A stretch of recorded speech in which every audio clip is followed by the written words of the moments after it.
Normally we try and put these out in the first week of the month. This one's running a little late, sometimes with travel and other things get in the way. But I wanted to mention a couple of things to everybody. I'm going to be changing the format up of our podcast a little bit. I really love having conversations with people and having these long form interviews. We're going to keep doing that, but I also want to start putting in some news, things that have happened over the last month. There's so many competitions, so many promotions, so many new facilities open up, so much that happens with the gym every year. It can get really overwhelming. So once a month or so, I'd like to, when I do the podcast, talk a little bit in the beginning about just SBG news, new facilities we have, big competitions that came up, tournament wins, promotions, things like that. So I have a little bit up front, a little bit of news, maybe a little bit of instruction, and then an interview. And we're going to cut to an interview. So you're going to see our format slowly change towards that as time goes by. But I'd also really like to hear what you all would like to see. What would be interesting for you in terms of the podcast? Would you like to see more instructional? Would you like to see more interviews? Who would you like to see me interview? Who would you like to see me talk to? And we're going to try and keep working and tweaking this podcast and making it better and better every time we put it out. Having said that, I think you are going to really enjoy today's podcast guest. I've known Rich, as you'll hear, for 2 decades now, but he has 34 years of working every year consistently in the schools up in Canada teaching anti-bullying. And the amount of knowledge and things that he's learned from that is just immense. You'll hear that from him when we do this interview, and you'll see me just ask a few questions and then listen, because the information is so valuable, and I think you'll appreciate that. So I wanted to, if you're not in SBG, you might not know who Coach Rich is, and I wanted everybody to get a chance to meet him and hear that for themselves, because the kind of information we're going to talk about in today's podcast is something that I think every one of our gyms should be passing along and teaching, especially if you have a kids program. So, and everybody in jiu-jitsu these days uses games to teach kids, but a lot of times those games are geared towards specific jiu-jitsu skills, like holding the back or passing a guard, and that's great.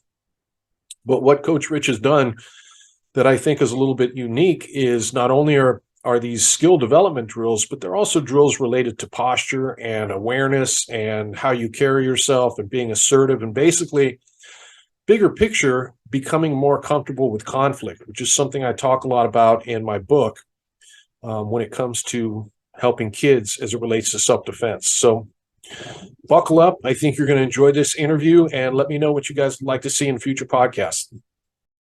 All right. So on today's podcast, I've got the opportunity to talk to one of the coaches that I don't think we've ever had on the podcast yet. We've got a lot of coaches in SBG, and I've been meaning to do this for a long time, but this is Rich Beaupit from SBG Niagara. And for people who don't know you, I think most people in the organization that have been around for a long time know you, but for anybody watching that doesn't know you, maybe give us a quick rundown of your martial arts bio, when you came to the gym, and that kind of thing. Sure. First off, it's great to be on the podcast. Thanks for inviting me, Coach. I really appreciate it. Of course. I started training as a teenager in Japanese Jiu-Jitsu, karate. It was a blend of things that my former instructor put together. And then I wanted to find things that maybe I thought would work better. So then I started traveling around with different people, and I ended up with Burton Richardson. And I always say about Burton that he's the one that led me to you and SBG. And he was very selfless, because it was time for me to bring Burton in for a seminar. And I told him I wanted to meet you. And he told me flat out that if that's your path, do it. And I guarantee you, if you bring Matt in, once you meet him, that's going to be where you go. And that was it. And so I always talk highly of Burton for being so selfless with that. And then when I met you, I think it was in 99 or 2000. I was wondering, I couldn't remember if it was 99 or 2000. I remember seeing you in Black Belt magazine all the time, and I'm like, I'd love to bring this guy in, and how do you do it? And I remember just calling you, and you're like, yeah, just bring me in for a seminar if you want. So it's really cool. And that's what really taught me that even all the people you look up to, they're human. They're just regular guys. And we hit it off once I touched in, so it was cool. For sure. So a lot of people may not know, but it's actually an interesting story. You were at one of the first UFCs, because your karate instructor that you just mentioned, remind me of his name again? Harold Howard. Harold Howard. He won, right? Didn't he win one of them? he made it. It was UFC 3, Uh-huh. September 4th of 94, and basically made it to the finals. And that's when Hoist pulled out. And I believe it was actually because he was dehydrated. I think they put him into a hot shower after. So, but Elio told him that you came here to fight. You step out to the cage. If you can't fight, I'll throw the towel in. And that's what happened. And that was actually the first UFC that Hickson didn't train Hoist for. Yeah, I remember So that's that. where I think maybe a little disenchantment started happening. But yeah, so Errol made it to the semifinals, and that was a pretty big deal, especially, he was the first Canadian to fight in the UFC. So it was a big deal back then. And then we sort of just, our paths weren't on the same wavelength. So I still remember how they would show the guys training before their fight. I still remember him hitting bags of concrete or sand or something before that. So people thought that we cut that open. And I can tell you, we stayed in the hotel room the whole week. We didn't really go out, and we went Home Depot, bought a bag of concrete mix, duct taped it. And that's what he basically punched and kicked the whole time. And then when we were doing the promo, I was supposed to be the one holding it. But earlier when we were in the gym, he basically wrist locked me and kicked my legs out from underneath me. They went over my head. So my elbow was done. So Coach John from Michigan was holding it, and he just hit it and he smacked it open. Then that was just a true thing that happened. That was funny. He was wearing a wife beater and and the gi pants. So yeah, it was a different time. Who did he lose to? Steve Jenham, the police officer from Oklahoma. Who was like a ninja, right? A ninja, yeah. Yeah, I remember that now. Yeah. That's super interesting. And what happened after? He just kind of fell out of the sport and didn't. Yeah, you know what? I think he just, I think life was getting tough and some things like that. So I think that's what happened, really. And so he's still around, I believe, and still doing his thing, but I went a different path. Sure. One of the main reasons I wanted to talk to you, this is another thing a lot of people may not realize about you, but you've had one of the longest standing anti-bullying curriculums that you've taught for so many years in Canadian schools up there. When did you start teaching that? 1989. This is my 34th year. Jeez, and you're still doing it. Yeah, I've pulled back a bit, and the reason why is because the Catholic and public school boards here, it's too politically correct now. So they will not let me talk to the kids that I need to talk to them the way, like being honest and stuff. So I refuse to change my message and my delivery. What is it they don't want you to say? It's things, like everything has to be, I'll give you an example. I was teaching at a school, and we're in the auditorium. So we're not even in the gymnasium because they don't have enough room for all the classes. So all the girls are up in the seats. I call them down to the floor. Everyone comes but one girl, giving me a hassle. So I'm like, do you think you're special? You got to come down like everybody else. She said, well, I'm special. I'm like, well, if you're special, go to the office. The vice principal comes down and says to me, can you come to the office after, Rich, after you're done? I'm like, yeah, for sure. And when I go in there, she's like, did you tell the girl she was special? I'm like, yeah. Did she give you the context of why I said that? Well, you can't say that today. You can't say that to kids. I'm like, I'm done. I'm out. Because if I can't speak honestly to them, you're handicapping me. So I'm leaving. I just won't give you my program.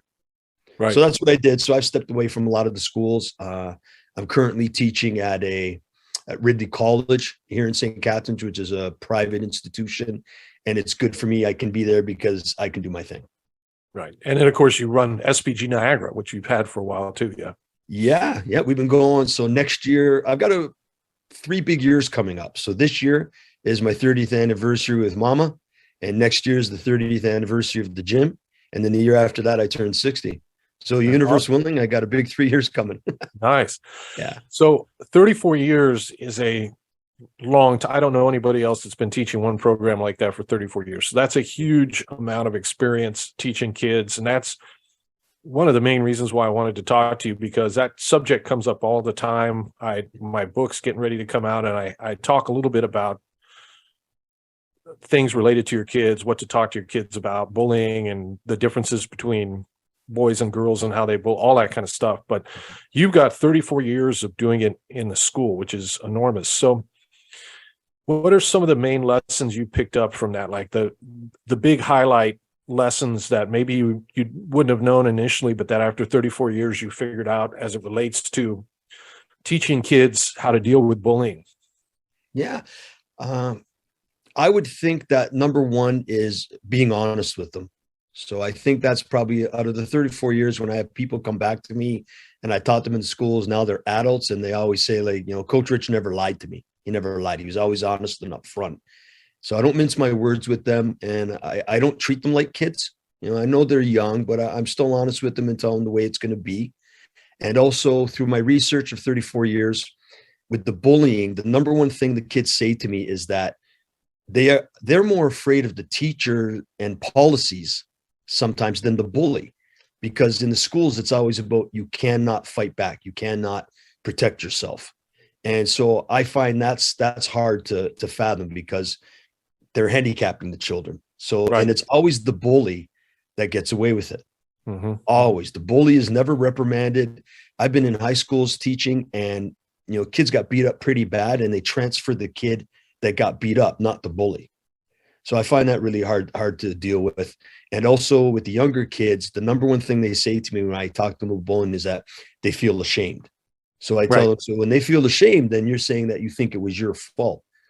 And they also state that they don't tell anybody because nobody in the administration does anything for them. Yeah. So they feel I'm just going to keep it to myself because nobody's going to help me anyways. Do you think it's always been like that, or that's just gotten worse? I think it's gotten worse. I think it's because of the policies. So Yeah. some of the schools I teach for up here, it's called NBC, no body contact. Mm-hmm. But I guess they forgot to tell the bullies about that. Right. So that's where I think the problem lies, is that if you have somebody, a child who is afraid to, we say always talk to an adult. Well, if they're afraid to talk to an adult about it, now you're handicapping that child. Right. And now it doesn't matter what I teach them physically, mentally, and emotionally, they're handicapped. And that's a tough thing to deal with. So when you're talking to a little boy and you get that sense of shame, they mention that to you. And I assume that comes up also because some of those situations, maybe they didn't fight back, right? Yeah. Which makes it worse. So 100%. what do you say to them about that? Biggest thing I tell them is that it's not your fault. We make sure we go over that, don't be looking down at the ground, make sure you're making eye contact with people. We go over the talk, tell, tackle, but also we make sure that they understand that there are people, adults, that'll support you. So you got to talk to mom and dad.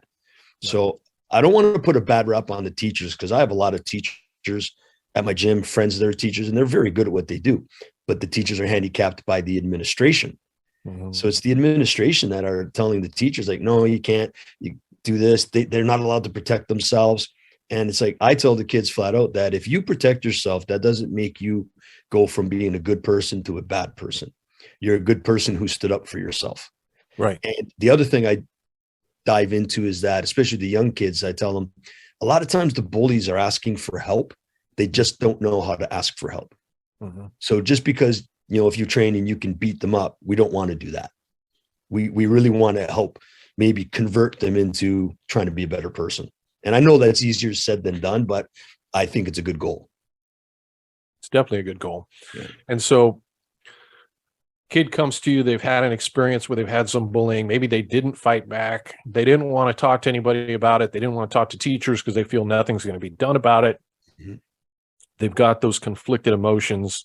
They sit down with you, you explain to them it's not their fault, and then you start walking them through the curriculum, like talk, tell, tackle, that kind of stuff. Yeah. And really, I've taken the physical skills of all the arts, and I've broken it down into a system, and I call it SAFE. Street smarts are for everyone, because I find even a lot of kids, they train, but maybe it's not functional martial arts. Right. And even if it was, they just don't have the mental and emotional strengths to go with the physical. And I think the mental and emotional is really what holds them back from properly defending themselves. So I'll talk to the kids about things they could do, but I always tell them too that it doesn't matter what I show you physically. I can show you how to stop a punch to the head or the face. But if you don't have that mental and emotional confidence to go with it, it's not going to work any better. So we do a lot of games. Everything we do is a game with the kids. So if I was teaching them defense against front chokes, I've noticed that a lot of the girls, they don't like to have their neck touched right off the bat.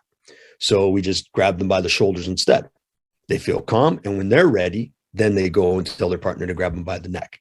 So I guess that would be, because I've talked with you about this before. I know I have 34 years experience, but physically it's the same techniques as we do in jiu-jitsu, but maybe my experience has taught me how to coach it to people that maybe are only going to be there for 3-4 days and they're struggling with that physical contact. Right, for sure, which is the hard part.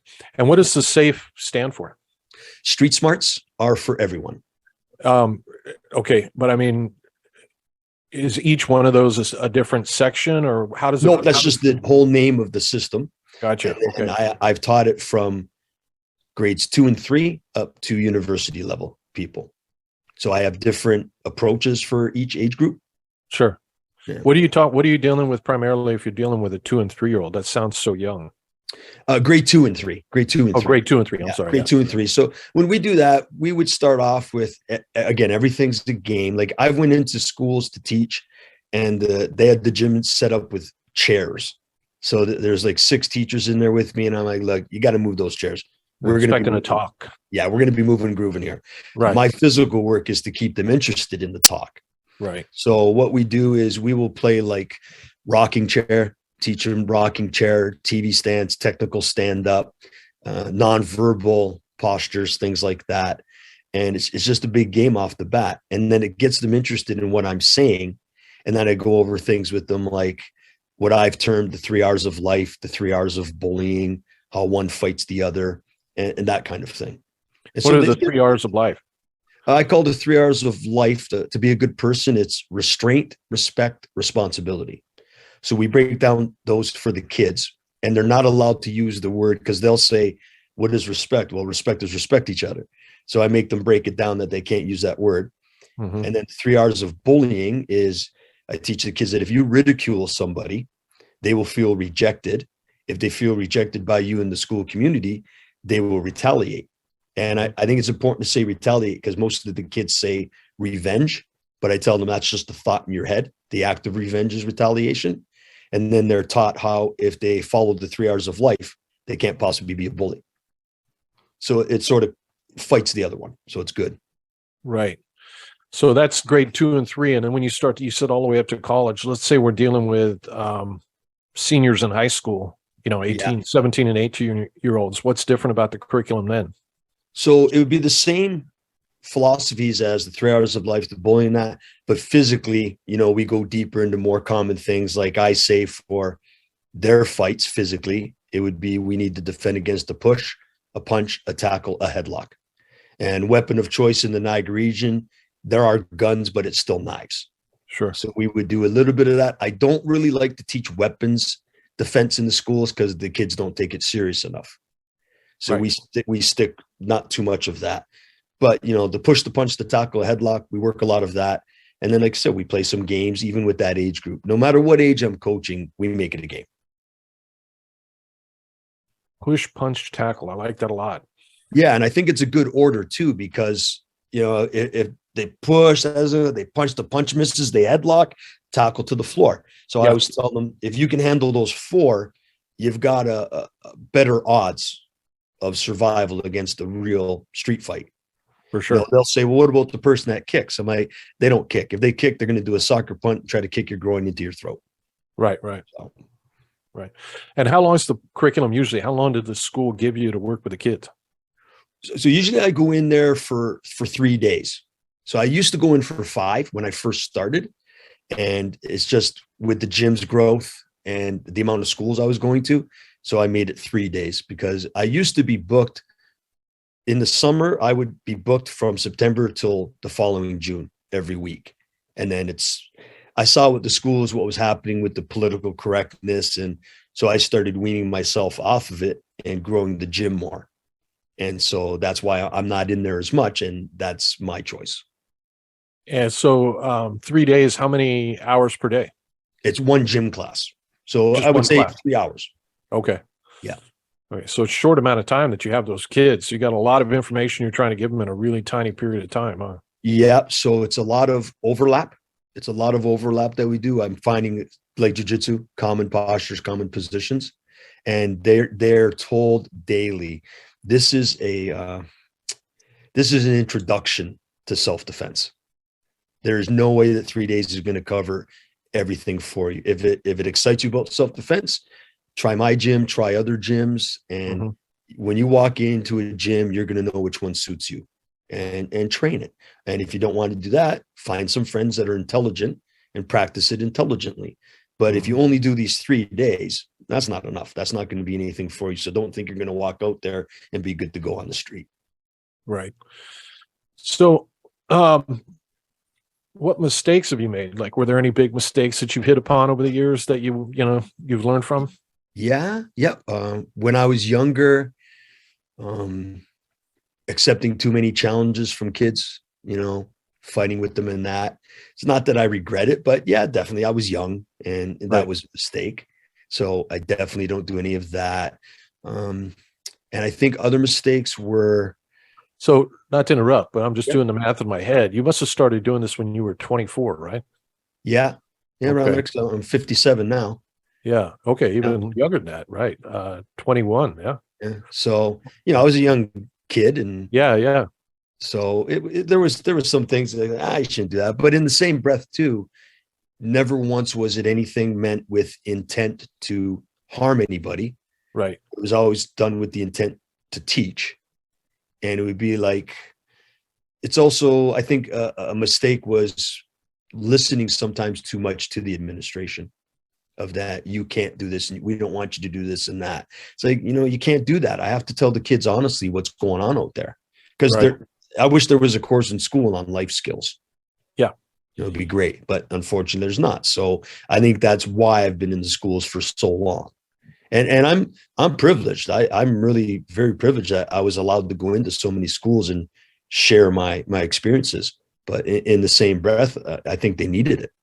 Yeah. So how do you handle it now as you got older and you're still going to have kids that are going to, especially I imagine when you get into like high school and junior high school, they're going to, challenge you. How do you deal with it now? Honestly, I've matured and I just like, look, get out. You don't like we're doing, get out. And I'll even start my class by saying, look, if you don't want to be here, just tell the teacher you feel sick and go home, get out. Right. I'll teach the kids that want to be here. So that's maturity. And I think everybody goes through that. Because I don't want the hassles. And I think I spent, talk about mistakes. I probably spent too much time on the people that were hassling me versus the ones that wanted it. Right. But that's youth.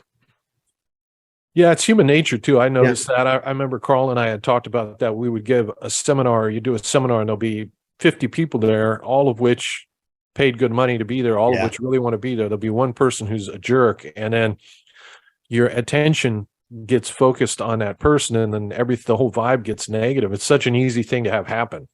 Yeah.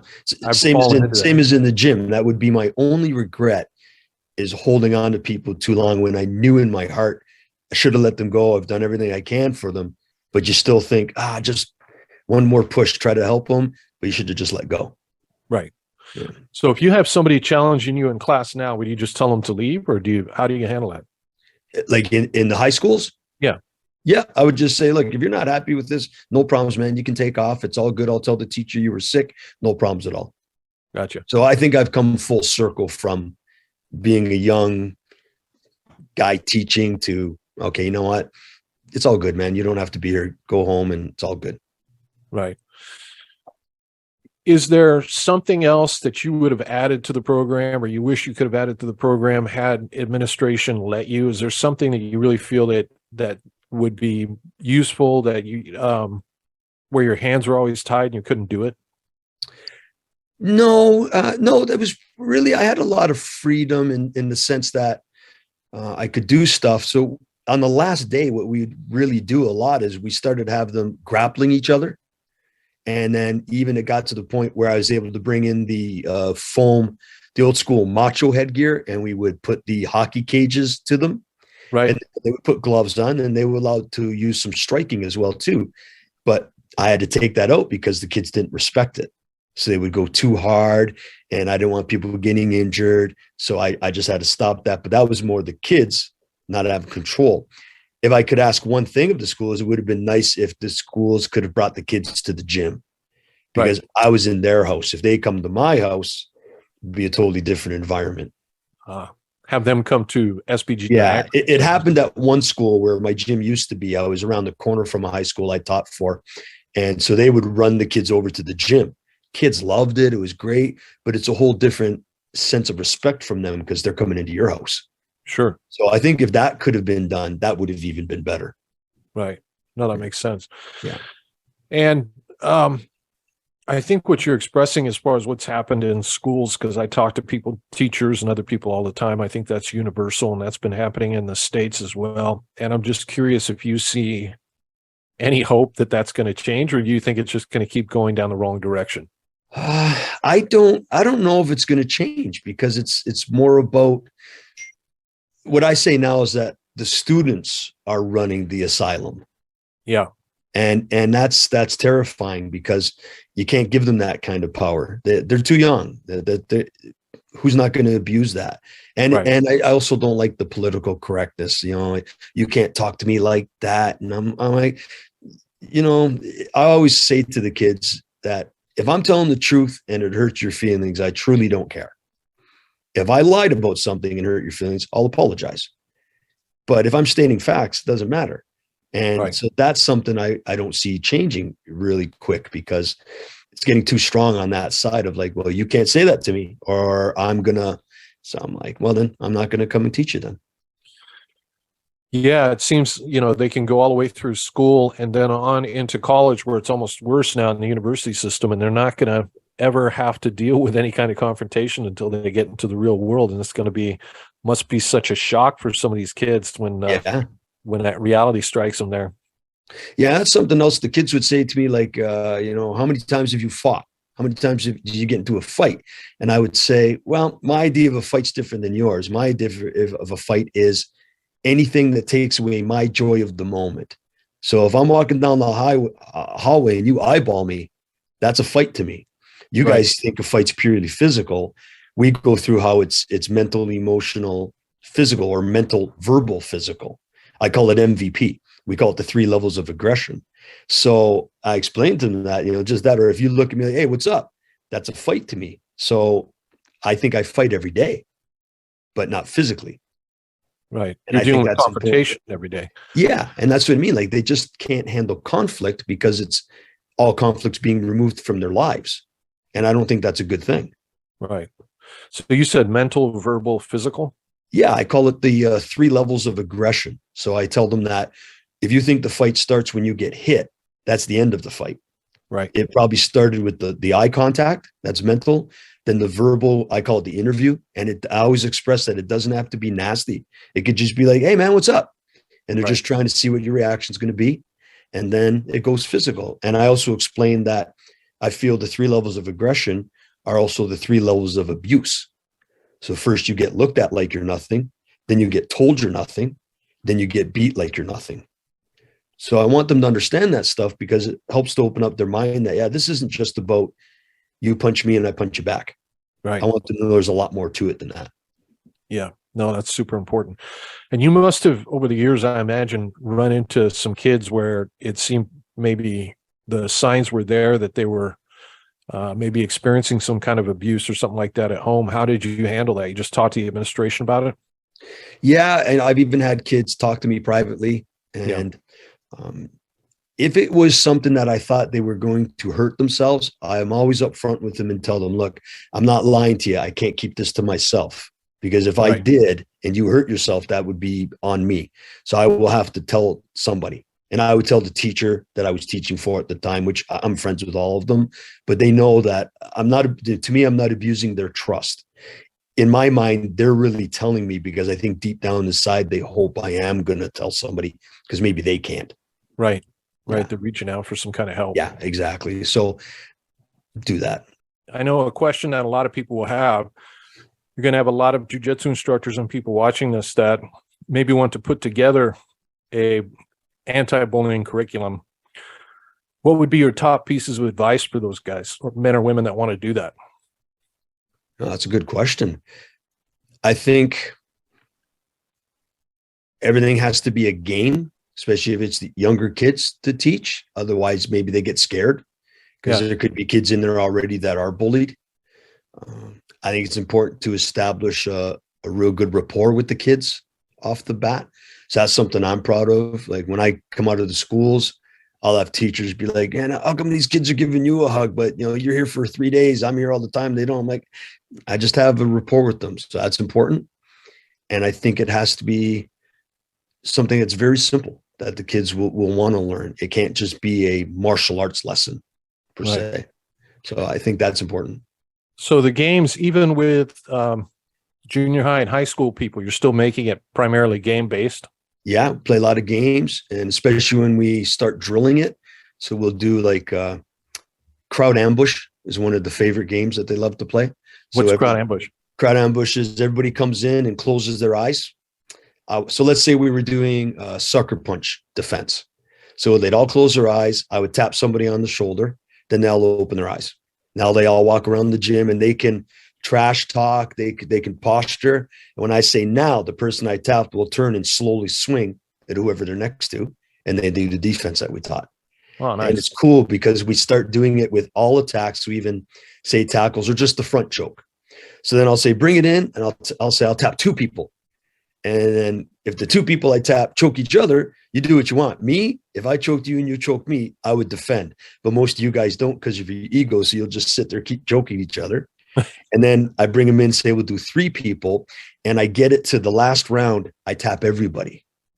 And it's really cool because every single school I've done this to for 34 years, the last round, they're quiet. They're like a can of sardines circling each other. And then when they go and they start laughing, then I bring them in. I'm like, do you guys know why it was so different that way? Like, no, I'm like, because I made you become the hunter. So you got so focused on getting somebody, you forgot about your own personal safety. And it's just a fun way of showing them that. But then I relate it to, that's you on the street, somebody bumps you and you get so focused on them, you don't see his 2 friends. Right. So that's what I mean by we try to make everything a game. And I think play is the way to make that that'll stick with them. It's simpler that way. Absolutely. Yeah, so it's pretty cool. So much of rapport is just, interpersonal dynamic of how you learn. But what advice would you have for coaches as far as good ways to establish that rapport with the kids, besides being honest? Be funny. Be funny. Okay. Be funny. The kids, especially, like they love that. They love being funny. Be approachable. Mm-hmm. So I've taught at schools where while I was there was another martial arts instructor doing a program because he's like me, friends of a teacher. Right. And he's got his black belt on, his gi. And it's like, really? Like, that's not how you do it. Right. That's how I had to do it when I first started with, my ex-coach. And then when I did I was just shorts and a hoodie. That's it. So I think that's important. And the kids have to know that I always tell them, I have 40 years more experience than you. It doesn't mean I'm better than you. I just want to share my experience with you. And I think that nails it right off the bat. And in the high schools, when I start now, I don't even say anything more than, how you doing, folks? I'm Coach Rich, on the run.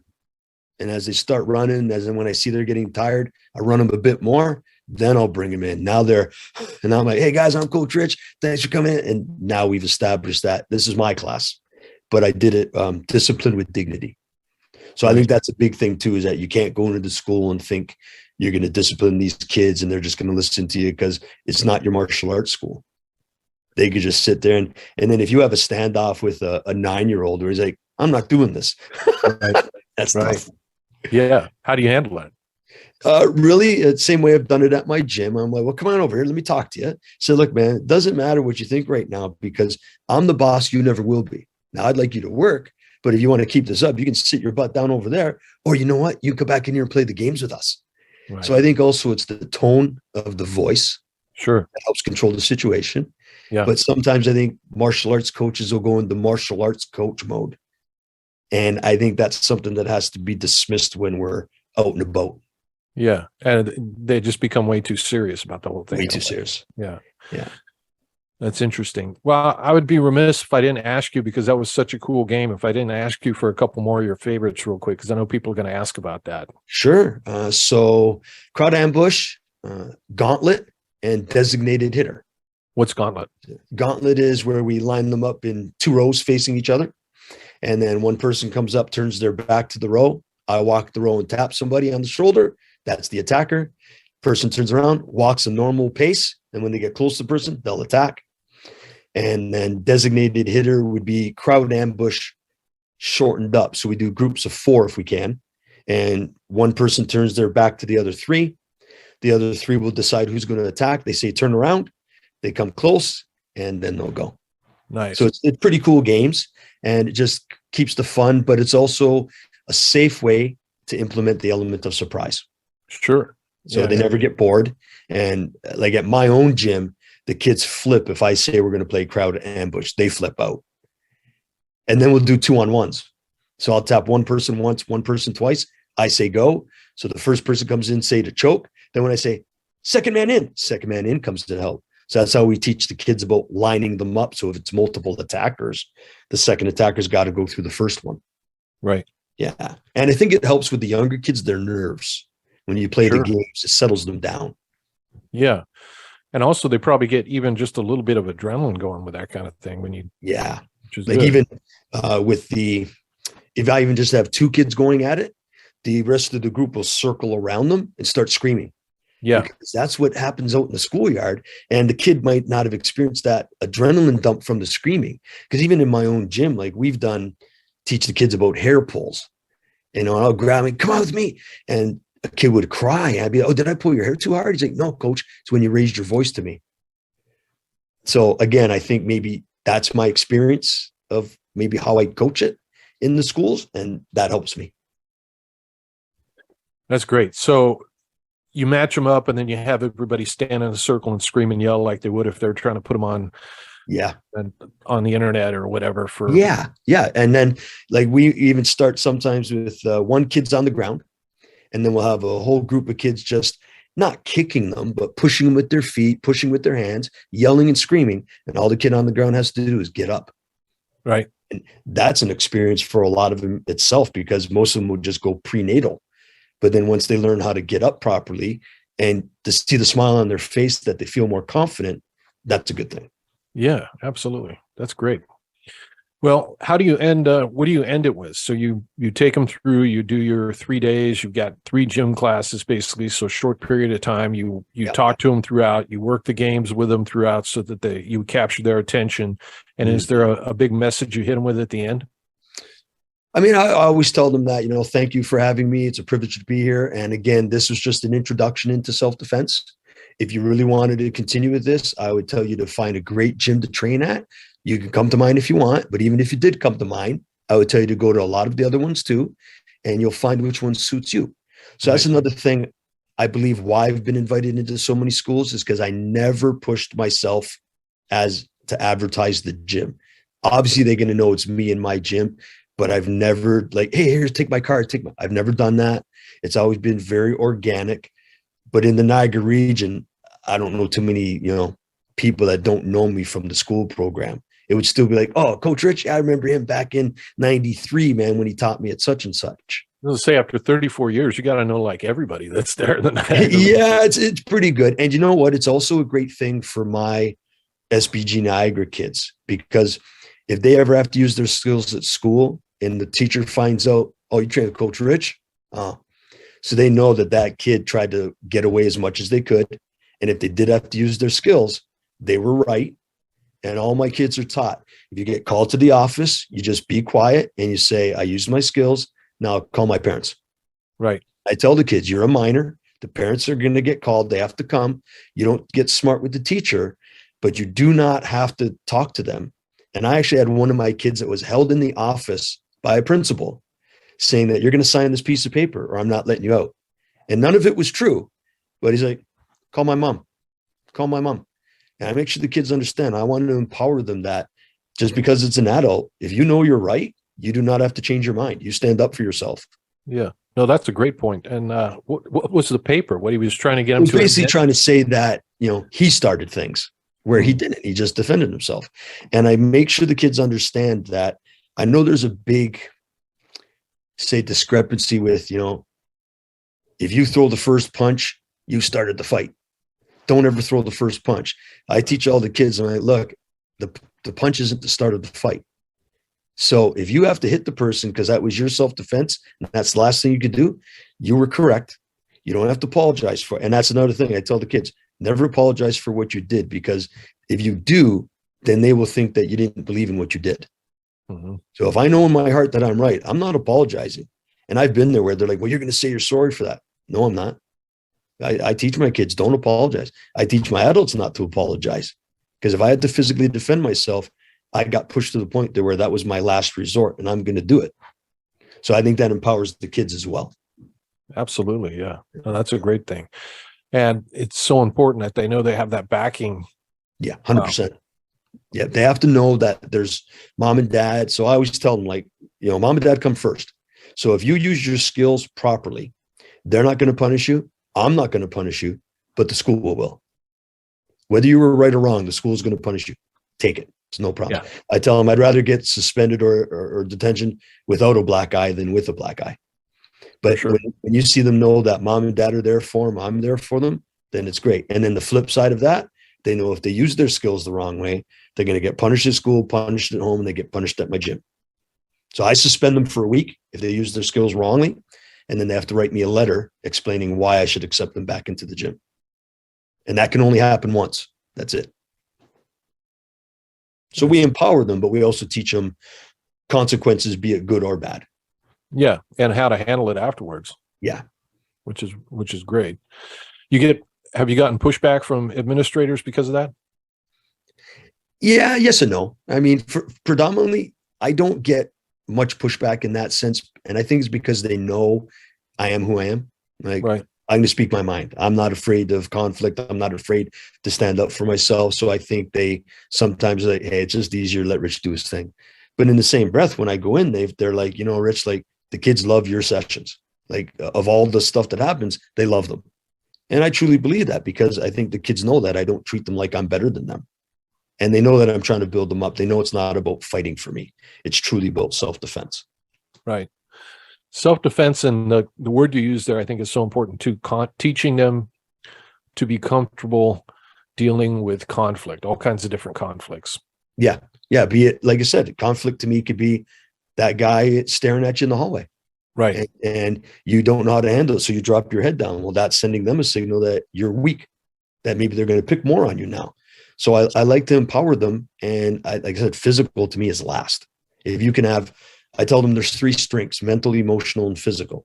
Physical is the easiest to build, but it's also the easiest to misuse. Mm-hmm. So if you have the mental and emotional strength, now the physical could take care of itself. How do you tell them to train the mental and emotional strength? When we talk about that, I explain, like, with the mental, that kind of stuff, like the eye contact, not looking down at the ground, looking at their eyes and stuff. With the emotional, I always tell them that you're going to go through so many feelings if you have to defend yourself. So the more that you try to avoid conflict, and again, when we talk about conflict, it's not just physical, right, then you are teaching yourself to be afraid of that. When if you learn how to accept it and deal with it, problem solve it, you're going to get stronger for it. And if you build that mental and emotional strength, then a lot of times you won't need to use your physical strength. Right. So the mental part, you're kind of talking about attitude, how they carry themselves, understanding how to be assertive. Yeah. Body language. So what I say to them is that we break down communication between humans. And I like to say 60, 30, 10. So 60% is body language. 30% is the tone of your voice, and 10% are the actual words we use, because most people don't hear them. Right. So that helps them understand now, like, oh yeah, the way you carry yourself, that can help a lot. And I think it's very underrated, especially with that age group. Oh, without doubt. And so if you get a kid that's particularly shy or has difficulty being assertive, puts off the wrong body language at the start, do you focus more particularly with that particular kid, or put them through drills, or how do you drill that? I guess that's my question for you. So I will they never want to be singled out. So we just keep the same drills that we're doing. But, when I float around to check people in that, I will gravitate to that person way more. Yeah. I'll spend way more time with them. And I've had that in my own gym, and where we've had kids really shy like that. When you spend the time with them, and it really builds them up. So it has to be a slow process. And like I said, I'm only in the school for a few days, but then I've also had kids that would join the gym because of the time that we spent with them, and they realized, the parents, that it was building them up. They came home from school really happy. They weren't down on themselves. And so to me, that's more success than they had to physically defend themselves in a fight. Absolutely. And so when you're working these drills, like some of the drills, the games that you mentioned earlier, I'm guessing that at the same time you're working the physical game, you're also working that body language and where they're Sure. looking and how they're carrying themselves. So you're kind of putting it all together in one thing, right? Yeah. And I'll watch when we do crowd ambush, you'll see the kids that avoid the game. So they're always on the outside perimeter, walking around slow. And so you see that. So then I'll be like, hey, you know what? Don't be a spectator to life, man. Come on, get in closer, get involved. So I never relate it to the fighting, right? But I related to something else. So don't be a spectator to life. Come on. And then you'll see them slowly come through. And then when we do the last one where I touch everybody and they all go, you can see even those guys and girls like, this wasn't too bad. So it's good, because then we broke down that fear they had in a fun and safe environment. So maybe that could help them if they ever experienced the real one. Yeah. Well, that's all great stuff, Rich. I'm really glad we got to have a chance to talk about some of this stuff, and I should have done it a lot sooner, but I think it's going to be really helpful to people. Cool. That's what it's about. I had a friend in England who is encountering some stuff. He's a teacher, and he messaged me. I'm like, dude, yeah, this is what I do. So if that's going to help you, I think that's great. The other thing we do is, at my own gym, and a lot of schools have now adopted it, is that every year the kids, in the start of the school year, they get a sheet from me. It's our anti-bullying pledge sheet. So give that to the kids. They have to take it to school. They sign it. The parents sign it. And then they have to ask the teacher and the principal to sign it. And that's stating how at SBG Niagara, we don't believe in bullying. This is what we do. And I've actually had some of them come back and say, Coach Rich, I'd love to sign this, but I can't sign this right now. So my students know then if I get that back, your promotions will be withheld until you change your ways. Mm-hmm. So it's really cool. And then some of the schools are like, listen, this is great. Can we put our stationery on it? I'm like, yeah, by all means do that. You should, because now you're giving the kids like purpose, and you're helping them. You're giving them ownership and accountability, rather than some schools, their anti-bullying sheet was like a poster on the front of the office. Right. And I'm like, okay, so what do you teach the kids? You don't teach them anything. Right. So that's why I think sometimes too that I was able to go in, because we have a system, not just something that people want to say. Yeah. Well, the majority of people who are listening to this are not going to be teaching in schools. I mean, they're going to be jiu-jitsu instructors, that many of which are running kids classes. So yeah, how much of this filters into your regular kids class? Every day, every day. So bully proofing is the main part of our jiu-jitsu program. So every day the kids get some kind of a lesson about bully proofing, and it's really cool. The parents love it. I love it. And the kids know that it's not just about physical jiu-jitsu. Right. So my kids could recite the 3 hours of life, all that thing. The practice makes perfect line. So we say practice makes habit. Well, I had one of my kids in grade 6 tell the teacher, because she said practice makes perfect. And he said, no, practice makes habit. And she spent, I think, 3 weeks trying to change his mind. So I could see her going home, pulling her hair out, because this kid's like, no. And she's like, why? She said, well, Coach Rich proved to me that practice makes habit. So right. I'm proud of the fact. Yeah. And I'm proud of the fact that you as an adult couldn't change a grade 6 kid's mind. That's what I loved. Right. So they get those lessons from me every day with my bully proofing. If you Googled bully proofing Niagara, I come up probably 6 of the 10 things, just because of how long my safe system's been in the schools working. So I'm proud of that. So even like the games you were talking about, the ambush games and things you do in school, you mix that in kids' jiu-jitsu class also. Oh yeah, the kids love it. If I said tonight, hey guys, we're going to finish with crowd ambush, they would flip out. Nice. Yeah, they love it. And they can they take it up a different level, since they're jiu-jitsu students? Like, for example, could be working a takedown or something like that. Oh yeah, Yeah, Okay. we could do. That's the beauty of it. It's just a plug and play. So you can Right. pick any defense, any attack, and they could go. So That's they very really cool. they really love it. So if it was a large group, I would go more designated hitter, Right. the group of four, because they get more work in. But it's cool. Like you can do it with anything. Yeah. Well, I've mentioned this to you before over the years, but I think I'm going to keep harassing you to eventually one day either get this all written down or shoot a video on it, because I think it'd be really great for people. I've already Yeah, picked up quite a few things just from talking to you in this one podcast. So that's cool. I'm going to keep harassing you about it. I know. I told the guys that you were going to say that to me. I think it's just me. I think you Yeah. know what I'm like. I think it's just me. If somebody asks me, hey, just call me. I'm going to tell you what I'm doing. Yeah. And Yeah. I think that's just always been me. So I guess it could be a Even good or just bad those thing. games, though, even Yeah, just some of those games you mentioned, those would be good to, get some of that stuff out, cool. Yeah.